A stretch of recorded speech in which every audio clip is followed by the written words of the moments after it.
I want to welcome Pete Prichard from he's the Director of Workforce Opportunities at Northwest State Community College, and he is assigned to the OhioMeansJobs Wood County.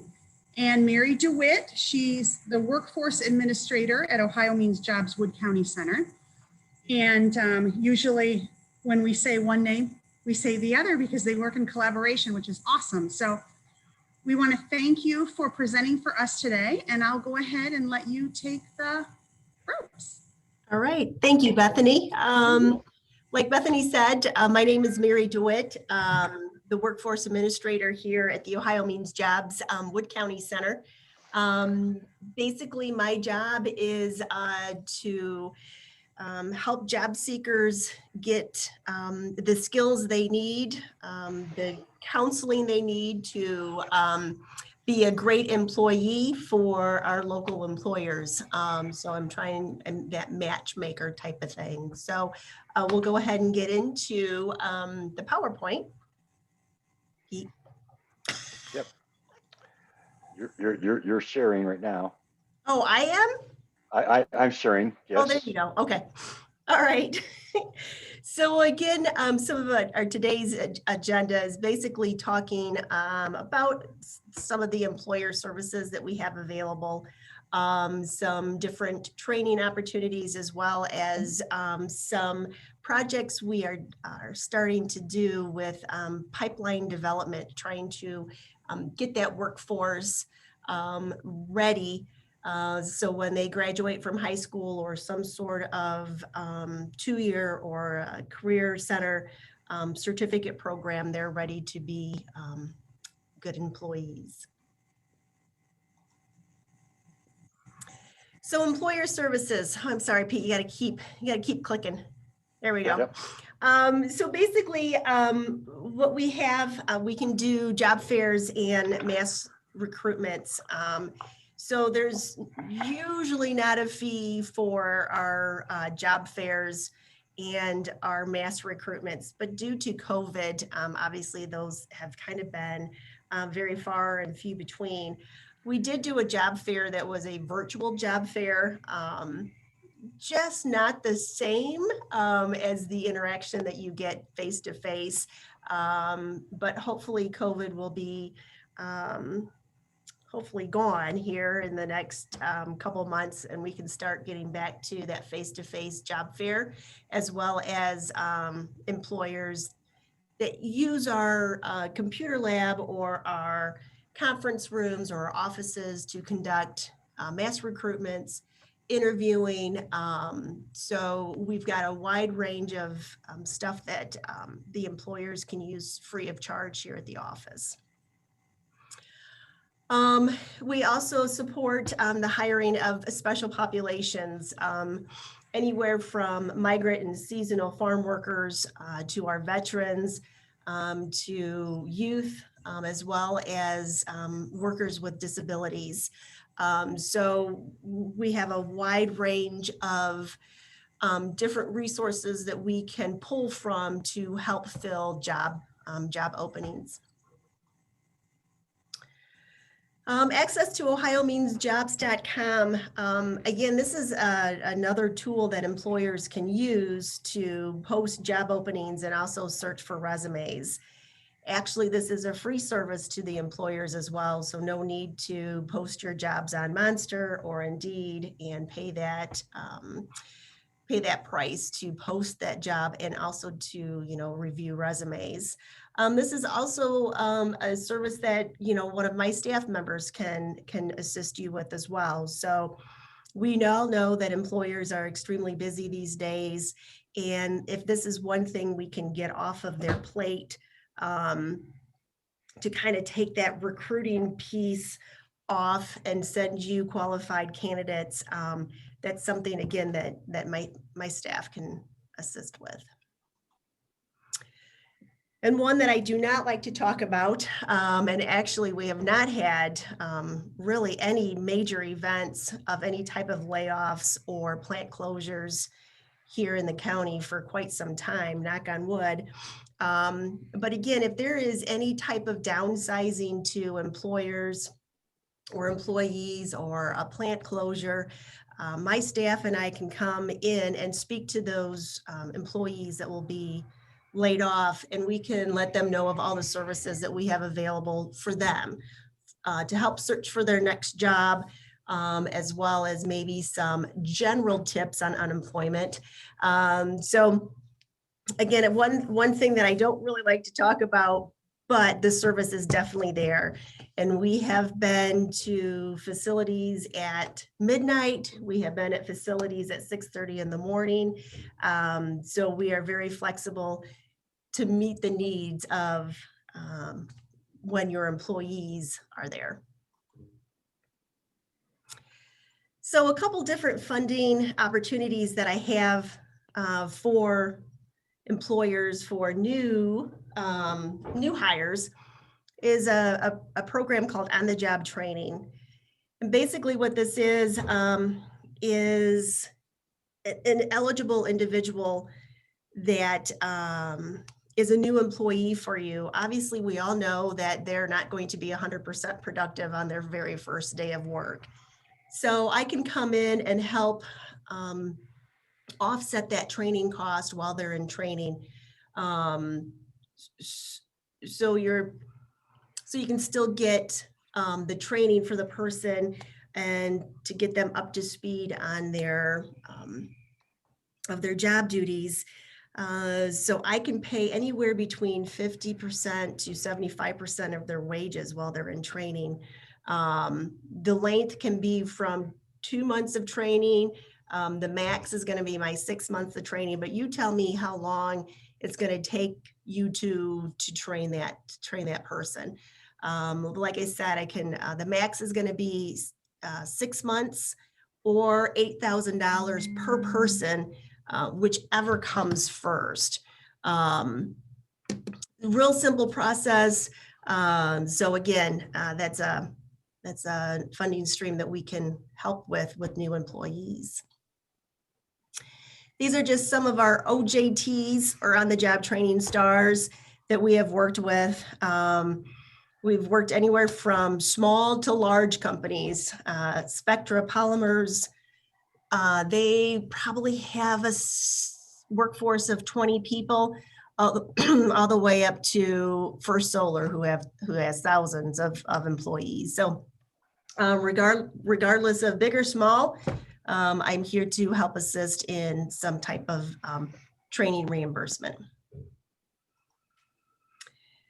So the other funding stream that's very popular is the incumbent worker training. And this is basically the purpose of training your current workforce, so you don't lose them to another company. Or you have a new product line coming in and you need to get 12 people trained on this new product line. I'm able to come in again and help reimburse for some of that training cost. So you don't lose productivity, you don't lose customers, that upskill of that employee. And it can be either like a Northwest State training. It can be the person goes to Penta and gets a certificate, or it can be actually in-house training as well. So that's something that is also very popular with the companies. Oh, these are just some of the allowable cost that I'm able to help reimburse for. And again, it's based on the size of company, anywhere between a 50% to a 75% reimbursement rate. And here's some of our incumbent worker training stars. For Gerald Machine, we helped offset the cost of their apprenticeships. Nova Vision, I believe they got received some new equipment in, so we went ahead and helped upskill those employees. Charter Steel is fairly new. I believe they are doing welding classes, using some new welding skills to increase the skills of their workers. So.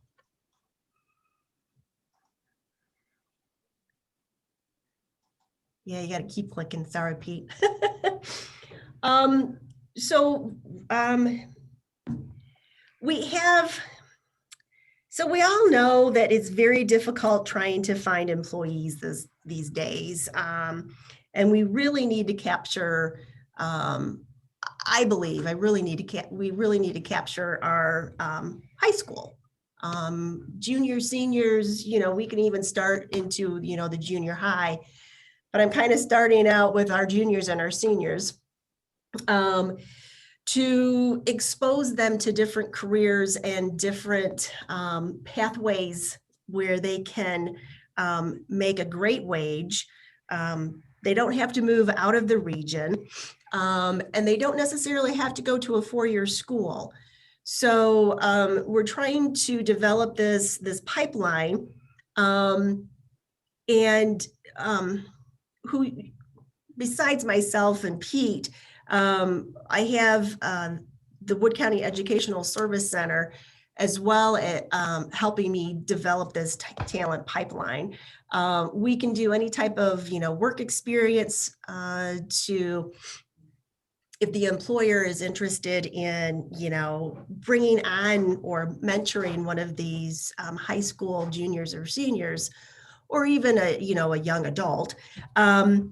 We would be able to help cover the cost of their wages, their workers' comp, just so the young adult would be able to get a feel for A, what does your company do? And B, if they want to continue this career pathway or not. So again, it's developing that pipeline for our employers.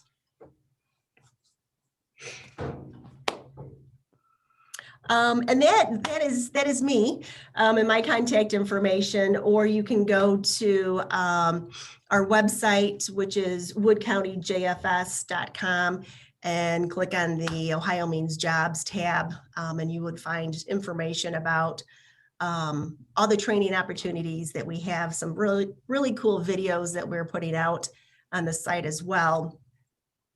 I'll go ahead and introduce Pete Prichard. Wow, Pete, we've been working together for 2 years, 3 years, Almost 2 years? almost 3 years. Almost 3, wow. Sometimes it feels like a lifetime. No, just kidding. It does.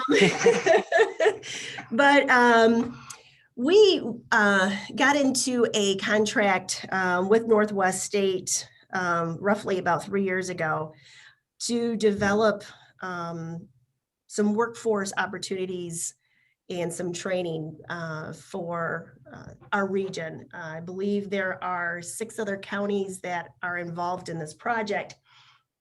But like Bethany said, usually when you say Mary DeWitt, Pete Prichard is, not far behind, or vice versa.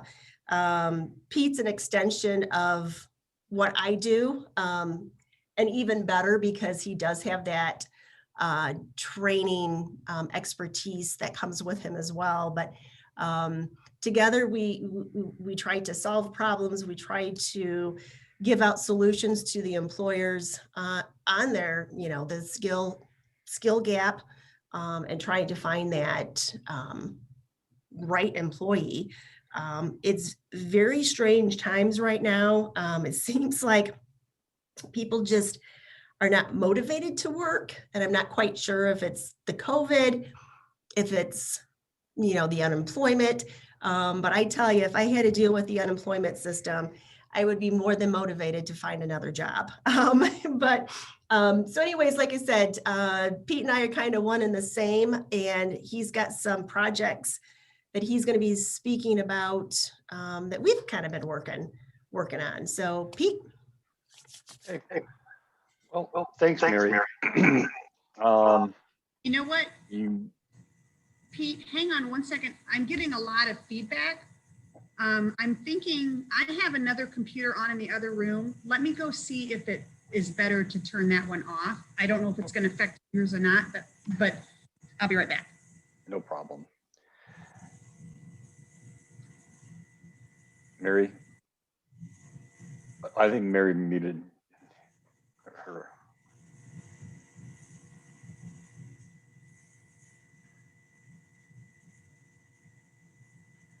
You're You're talking on about, mute.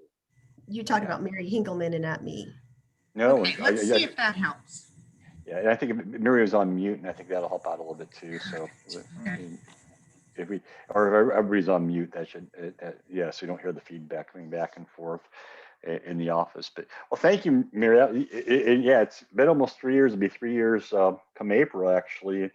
And only some days it feels like 30 years, Mary, that's all. So, but Mary and I started this project, which actually came from some creative directors saying, we have this workforce situation where we could actually need to engage more people, not just into the employment world, but also in the development of skill and meeting skill needs and everything else. So it really, there's not enough whiteboards in Mary's office. Because every time prior to COVID, I think I filled each one of them that were around with markers and ideas and what direction to go to. But the concept is we really want to assist the employer to be prepared for people to come in and develop their own workforce, while we also prepare that talent pipeline when they're in the high school ages. So it falls underneath the CCMEP project. So we engage ourselves with the K through 12 school systems. We also engage ourselves with the post-secondary systems. That's the community colleges and the career centers. And we've developed a program that we run year round, and it's like clockwork. It's kind of a base of our program. It's called Project Readiness. And out of Project Readiness, we've a lot of opportunities have come up, and we've actually been able to focus on some opportunities where we could actually drill deeper into developing a specific workforce. So, Project Readiness basically is workforce opportunity and career readiness awareness, and we have a component involved in that. And part of that project, we actually will have a career expo.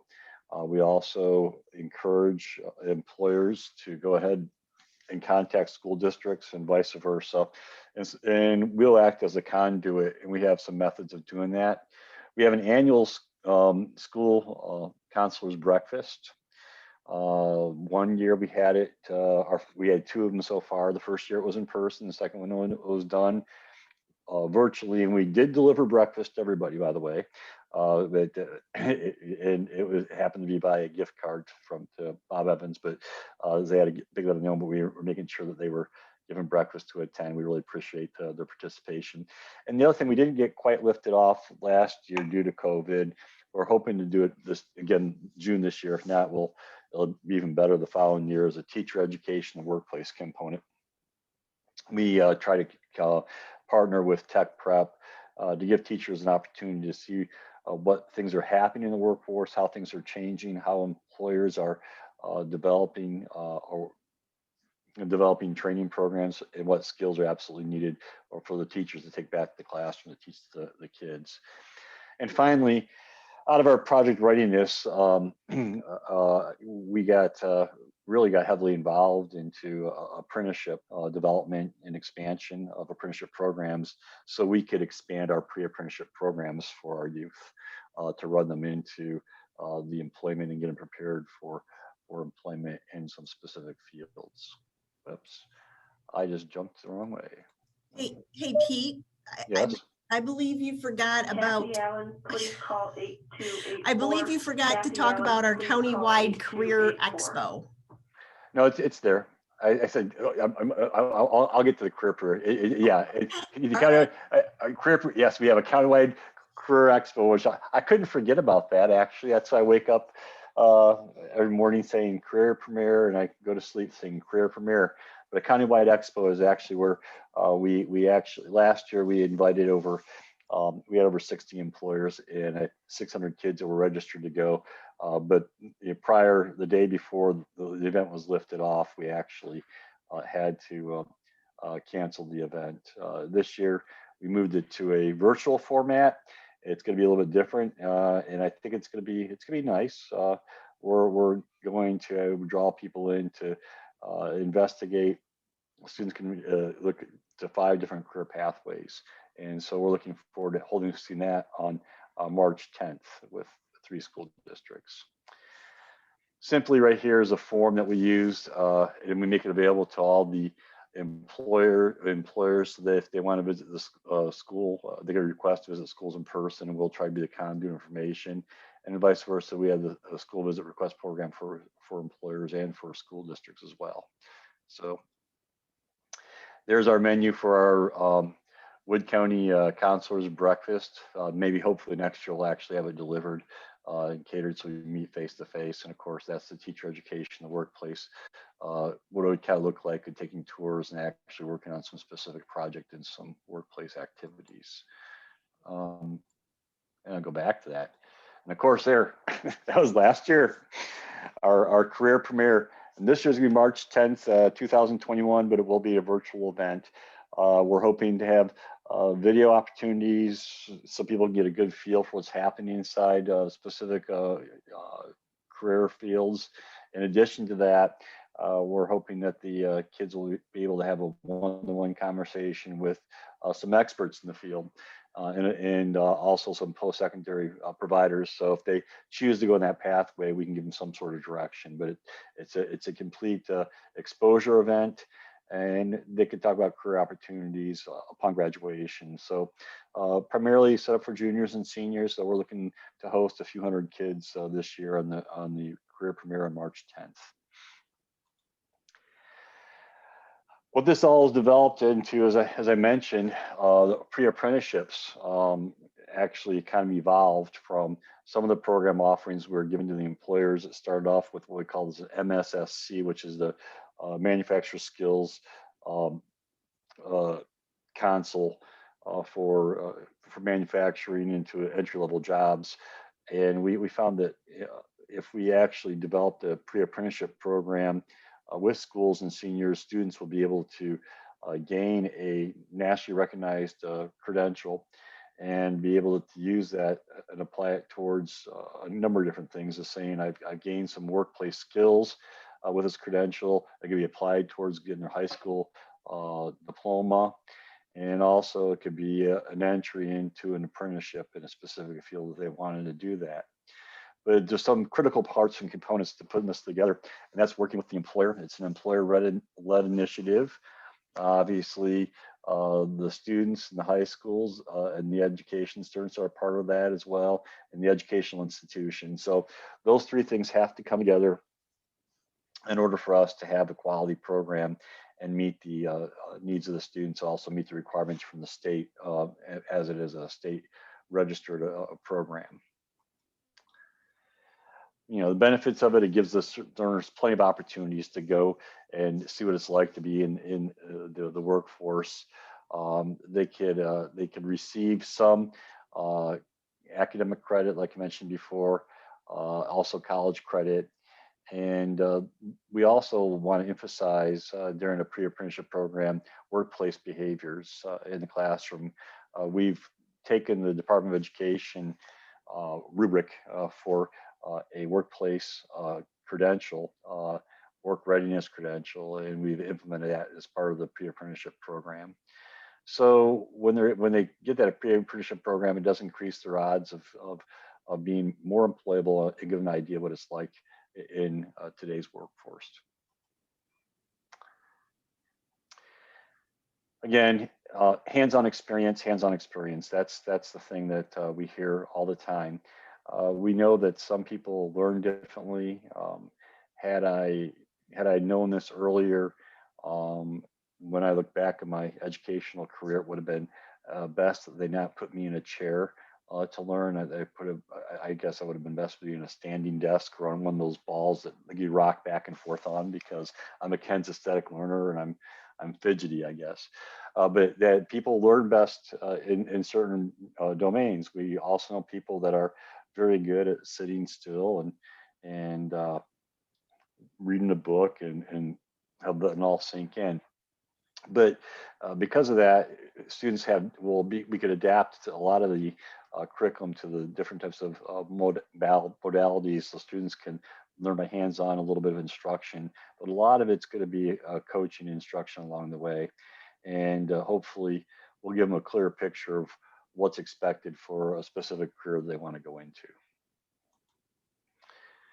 Now, with a pre-apprenticeship, in order to have a pre-apprenticeship, and I saved this for last, is we need to have a strong apprenticeship program. And an apprenticeship program is actually a formalized training program with on-the-job training, and it's related to classroom instruction, but it's sponsored by an employer. An employer has to have a registered apprenticeship program through the state of Ohio. Community colleges, career centers can actually sponsor the employer by handling all of the setting up and the application process for these apprenticeship programs. But in order for a regulated or actual pre-apprenticeship program, the employer does have to have a registered apprenticeship program for the students to participate in that area. And we are now on our way of developing a apprenticeship cohort. And just recently, we met with several employers, and we're still working on the process of trying to kick off the OhioMeansJobs Wood County Apprenticeship Consortium, which is comprised of, I think we have about 9 employers participate. We have 5 employers confirm they want to start. And the idea is that we'll have a strong base of employers that will be participating in an apprenticeship program. And then we'll be able to expand out the pre-apprenticeship program to the rest of our school districts inside the county. So there's a lot of nuts and bolts to go with this, and there's a lot of moving parts, but it's really kind of exciting. We've made some took some major steps just recently, and hopefully we'll be starting a cohort pretty soon, right, Mary? Exactly. But obviously, we are here to help provide information and help the employers prepare them for the workforce and do what we can to assist them with those funds. Mary brings opportunity in terms of all sorts of funding opportunities, and it's a variety of things. It's like it's almost like talking to a bank in terms of different products she has in place. Almost like a menu. It is. It's a huge menu, and she's able to string things together and actually leverage funds with other programs that might not be underneath her department, and it works out to the advantage of the employer. So there, everybody's wondering there is a cost that comes to these training programs, and that's absolutely the case. But we have a solution for that, and and Mary has those products available for to discuss with each individual employer, because that can be a variety of different things that they might, and everybody's a little bit different, but she could assess what those specific needs are and what they want to do. So there's more opportunity than ever before for employers to jump into these type of programs in terms of training and in terms of your workforce, the incumbent workforce training, job skill training, pre-apprenticeship and apprenticeship training. We have a whole array of things available for everybody. I think that's the thing. I think that if we can get the knowledge out there that this is available, I can't imagine that people would be foolish not to take advantage of it, I would think. But I guess it's a matter of getting that out there, I know last time we did this, Mary, I thought you had said that, you have a lot of funding that isn't used because applies for it. So, well, yeah, and actually, one of the very first lunch and learns that we did, that's how I developed the relationship with GKN. So because of these lunch and learns, even though it's a small knit group, I got one employer that's taken full advantage of the funding. So, yeah, and to mention that GKN was a driving force to try to see that this consortium that we're just starting to get lifted off to make sure that to get that in place. Tracy he was always a strong supporter of that, and said that given the size of an employer that he is, he knows that in order for him to have a sustainable apprenticeship program, that it'll take other employers. So he welcomed other employers coming to the table to join this consortium. and so it's cost effective, and we're going to be using, the latest curriculum, the changes in development and equipment as time goes on to help develop that workforce. So it's kind of a great idea. So that did develop out of the conversation here. So it does That's grow. awesome. Yeah. Yeah. Well, it sounded, when you were explaining it, it sounds like a great collaboration, because, when you can have, more people together brainstorming and finding ways to help, the kids or young adults, I guess, then the better. So that's awesome. Yeah, and that's what we're doing, and we're applying all of our resources to do that, and it's exciting stuff. Mary has a great wealth of knowledge. If anybody has any questions about something on a funding level, in addition to these training opportunities, I think NSG had some incumbent worker training on some welding recently. So Mhm. they have an ongoing process where that's concerned, and it's been great. They've been able to get some valuable welding skills for their employees to help with their production. And that's just it's good. There's a lot of good things happening in Wood County, and Yeah. the biggest thing we need though is people. No, and you know what? We have 4 staffing agencies that are investors. And I mean, everybody's struggling to get employees. It is. And it's good pay. It's not minimum wage jobs. It's really good pay. And it's kind of, I don't know. I don't know if I want to say scary, but I guess it is kind of scary, because we have businesses that do not have enough employees to run, and so I don't know. Well, and every week I get a list of, all the new claimants of unemployment, and, we reach out to them, and, with all the multiple job openings that we have, and I don't know, it's tough. It's weird. It's strange. Yeah. In all my workforce years, I have not seen anything like this before. So Yeah, and I mean, Yeah, I think that good. I would think that most people would, and I understand they're getting unemployment and it might be relatively close, equivalent to what they'd make, but just I think the self-worth that you get from doing something, correct. get that money, to me is important. But that might not be the case for everybody. But I don't know. Hopefully Right. things go up and swing upwards, and maybe with COVID going down, employees will come up. Maybe, yes, that's what I'm hoping for. Yeah, right. No. Well, hey, question for you too, and this might be Mary, I'm not sure, but I noticed that you have labor market information that you guys can provide for employers. That sounded pretty intriguing. So this might not be if they need something right now, but it might be something that they can forecast. Is that kind of how that works, or? Well, yes. There's a couple different tools that I will, that we can review on labor market on the actual OhioMeansJobs.com website.